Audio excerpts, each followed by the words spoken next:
Quer dizer, 1000 anos perto do infinito é nada. Então eu acredito que nós nascemos, vivemos e morremos e desencarnamos dentro da minha cultura com um propósito, uma missão, uma tarefa, alguma coisa importante na vida. E eu acredito sim que essa vida é uma escola. Eu acredito que a vida é uma escola de provação. E você ampliando essa visão para o plano da espiritualidade, independente de religião ou religiosidade, como eu falei, eu sinto que existe um propósito em tudo o que você passou e está passando, porque com a sua sabedoria adquirida, você hoje, direto ou indiretamente, consegue ajudar milhares de pessoas pelas ações sociais que você desenvolve. Eu vejo o seu trabalho.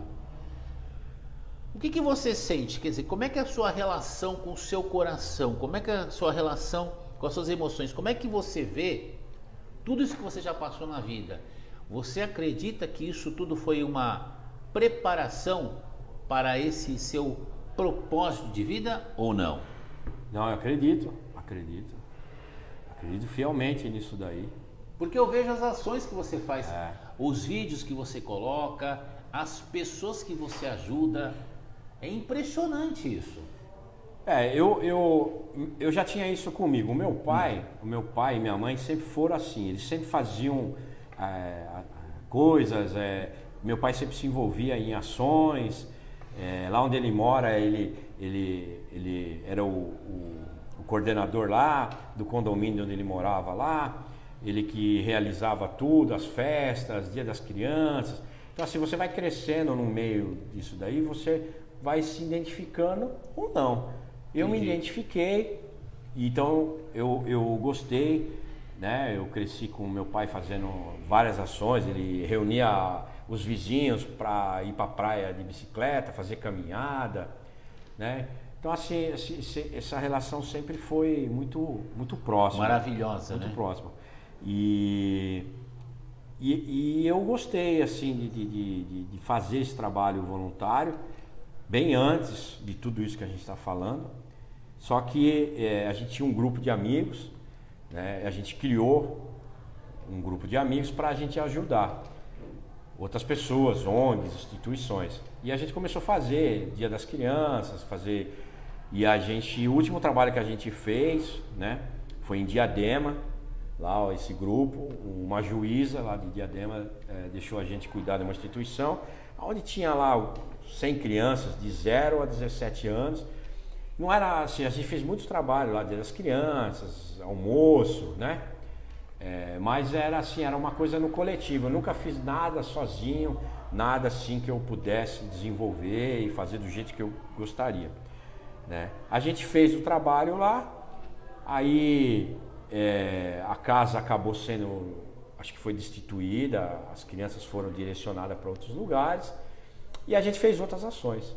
Mas o momento mesmo que a gente vai falar da turma do Giló, né, foi logo depois que a Mari acabou tendo alta. Olha que interessante.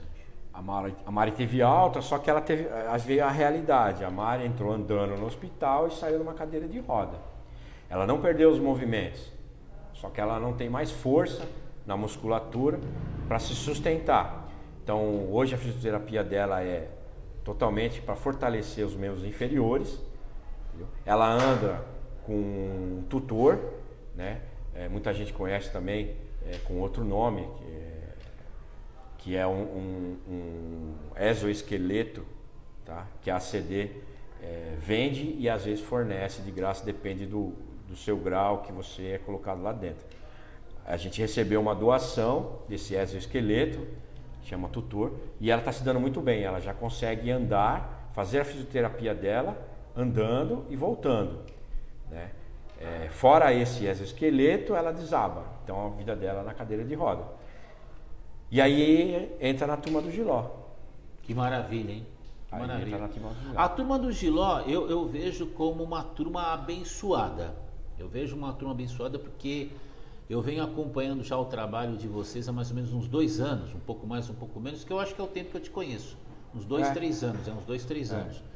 E essa ideia, Lacre a Sua Ideia, para quem não conhece a turma do Giló, ela pega essas garrafas PET de 2 litros e enche com mais ou menos 3.500 lacres de latinhas de refrigerante, latinhas de alumínio, tá?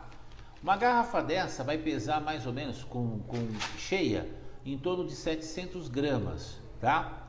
Então você precisa de 500 garrafas dessas cheias para conseguir uma cadeira de roda especial, uma cadeira de roda que eu posso dizer que ela é personalizada. É que nem essa xícara aqui, ó, é uma xícara especial, personalizada do Papo Amigo, tá? Então você vai ter uma cadeira de roda especializada, tá? Essa ação é talvez assim o passo mais importante que a turma de Giló desenvolve, que tem um termo chamado Lacre a Sua Ideia, porque isso aqui é um lacre. Então, lacre a sua ideia. Olha que interessante. Lacre essa ideia. Lacre essa ideia. Então, a turma do Giló realmente merece o meu respeito, porque realmente é um trabalho sensacional. Ô Maurício, então, já que a gente está entrando na turma do Giló, fala um pouco sobre a turma do Giló, a missão, a visão, a proposta da turma do Giló e as vitórias que ela vem realizando esses últimos anos.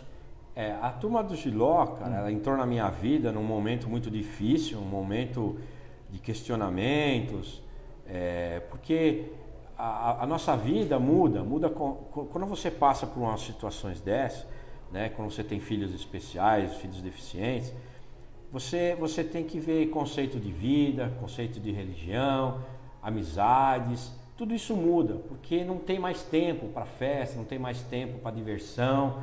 O foco é outro, o foco é a vida, né? Então você tem que tomar essa rédea, você tem que ir lá, porque eles não conseguem fazer nada. Então você é o braço, você é a voz, entendeu? Um simples fato, né, de você ir no banheiro tomar um banho, eles não conseguem. É uma missão, né? Então alguém tem que fazer isso, né? Então eu e minha esposa, né, a gente trocou esse papel, né, a gente trocou. Então, ela tem um emprego fixo, então eu acabei ficando em casa como cuidador.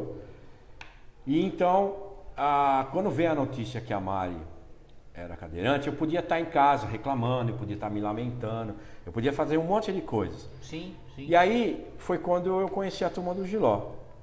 Né? Eu sempre falo isso, a minha vizinha, a Isilda foi uma peça fundamental, porque ela conhecia a turma do Giló, tá?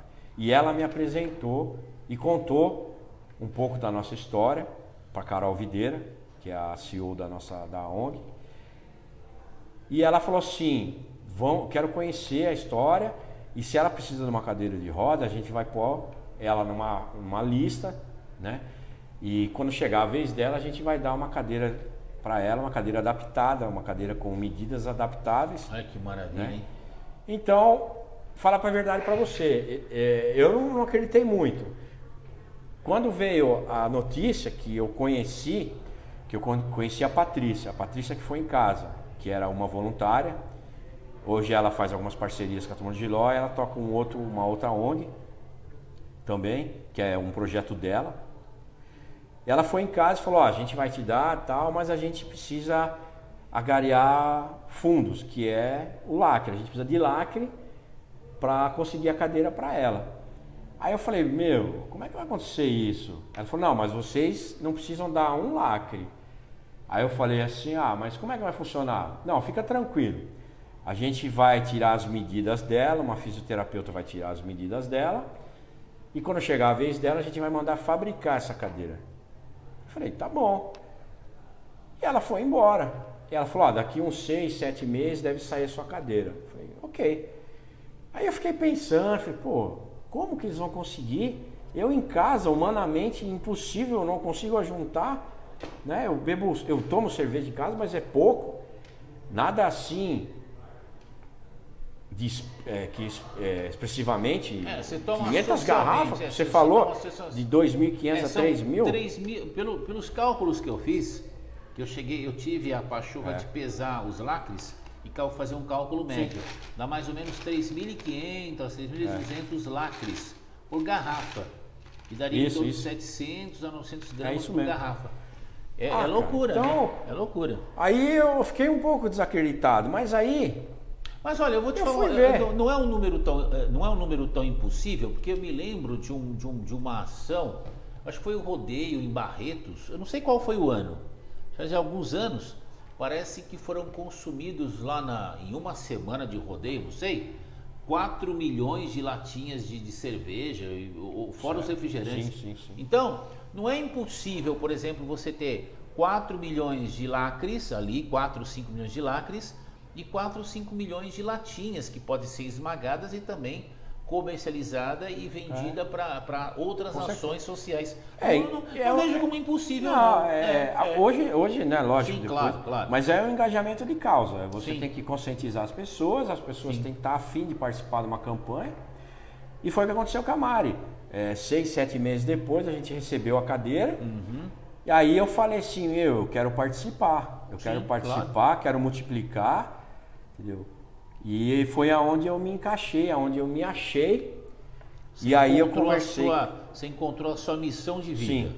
Você encontrou. Foi. É porque realmente, quer ver? Vamos fazer 3.500 lacres vezes 500 garrafas, dá 1.750.000 lacres, né?